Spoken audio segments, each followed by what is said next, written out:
where's the place where you find rest? Is it your bed?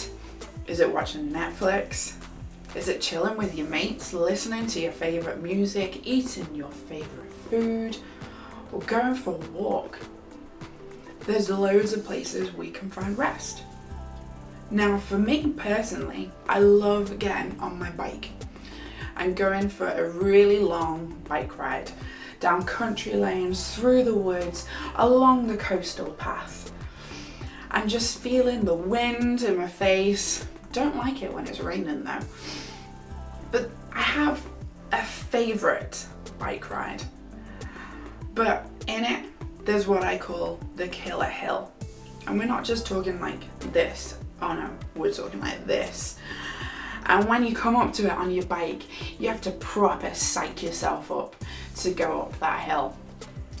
And you know that actually you're going to be totally out of breath going up it. And I have this song in my head that I have to sing, which is Drip Drip Drop Little April Showers from Bambi. And that sounds really weird, but actually it helps me with the rhythm of cycling, because guess what guys? If you stop cycling, you fall off your bike and you look plain stupid. But when I get to the top of that hill, there's a bench there. And I literally plonk myself down my drink of water. And then it's after that, I admire the view that's in front of me. Just the landscape of the countryside. And it's at that place that I find my rest. But what I love doing more than just going out by myself is going out with my dad. He loves going bike riding too. And I love it because he always cycles in front. It's like he wants to show me the way to go. And he always carries jelly babies with him because they have loads of sugar to keep you going. And then if there's a car coming, he'll shout from like behind and say, "Emily, car coming." So I know to keep right onto the left hand side. And then when I'm going up this killer hill, he's proper cheering me on to make sure that I get to the top. And once we're both at the top of the hill, we both plonk ourselves down on that bench.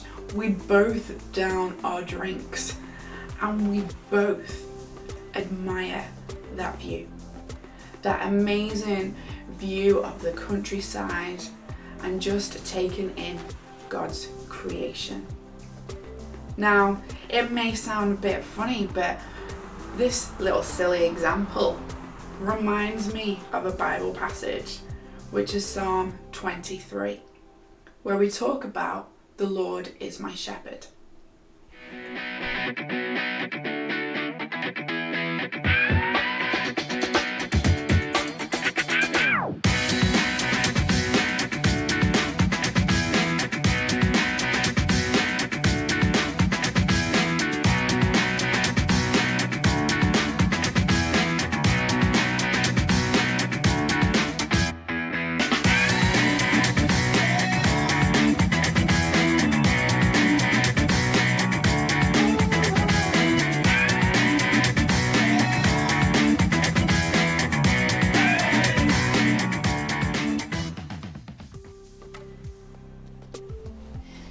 In this passage, David refers to God as the shepherd. Now, what is a shepherd's job? Well, a shepherd guides the sheep to safe spaces. He guides the sheep to food to make sure that they are provided. He makes sure that they are safe from animals that could get them. Now, when we're talking sheep, we're not just like talking 1, 2, or 10, 100. We're talking like 1,000 sheep. But in this passage, what we see is David refer to God as having a one-to-one relationship with him. Because there's one sheep and one shepherd. But also, David refers to him as shepherd, but more so as my shepherd. It's personal. He wants to guide you. He wants to protect you. He wants to love you. And what's amazing is that it's not just referred to in the Old Testament, it's also referred to in the New Testament. Jesus, God's Son, says that he is the Good Shepherd. And we hear of the story of the lost sheep, where there's 100 sheep and he counts them all and there's only 99, one's got lost.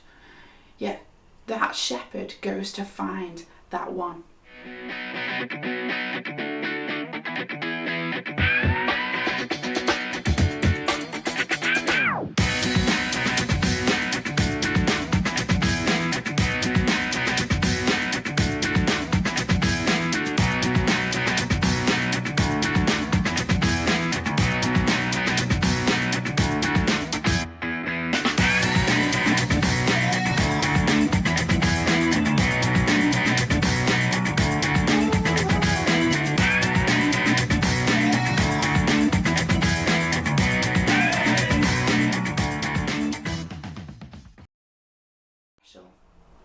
And that one is me and you.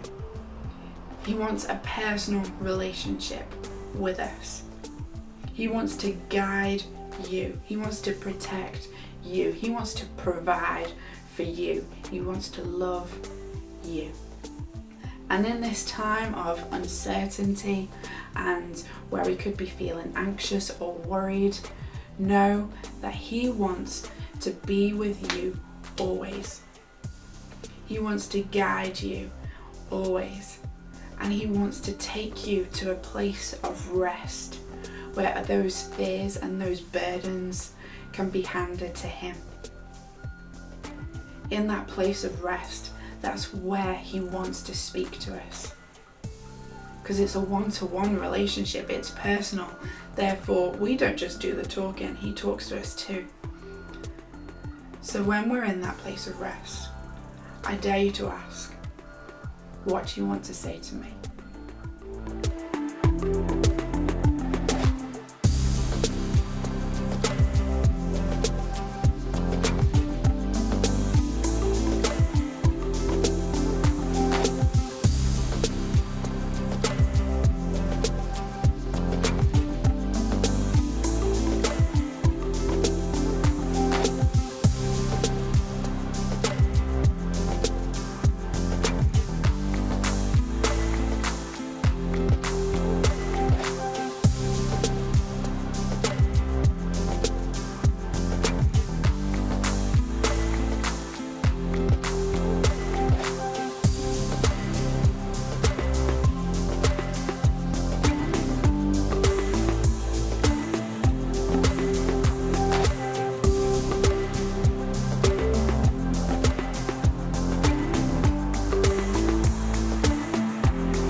God created everything about us, and I believe that he created our imagination so that we can meet him face to face.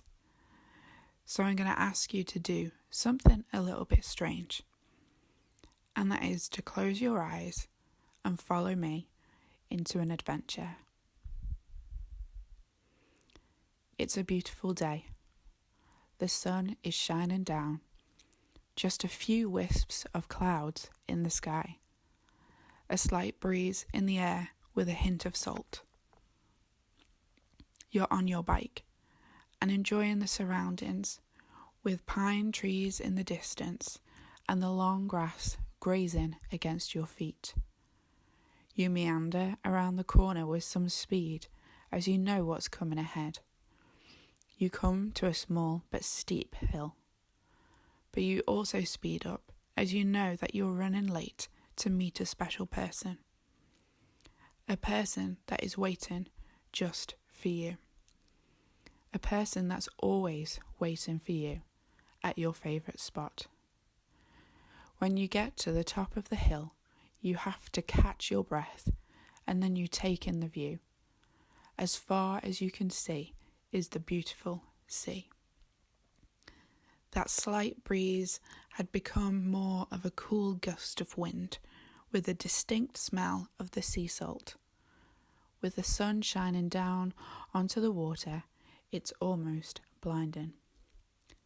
And then, that's when you see the person sitting on the bench that overlooks it all. As you approach, you have some of your drink and you plonk yourself down next to him. Meeting up with him in your favourite place allows you to rest. No words need to be exchanged, as the silence is comfortable. This is the guy that knows everything about you. How many hairs are on your head, how you're currently feeling, and all your thoughts. He turns to look at you, and you see those eyes that are full of joy, hope, and love.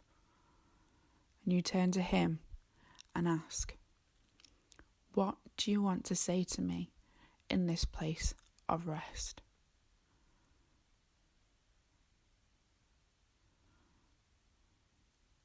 Who do you say I am?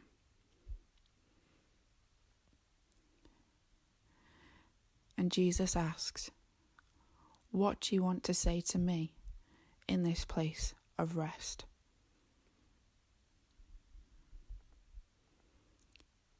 Who do you say I am?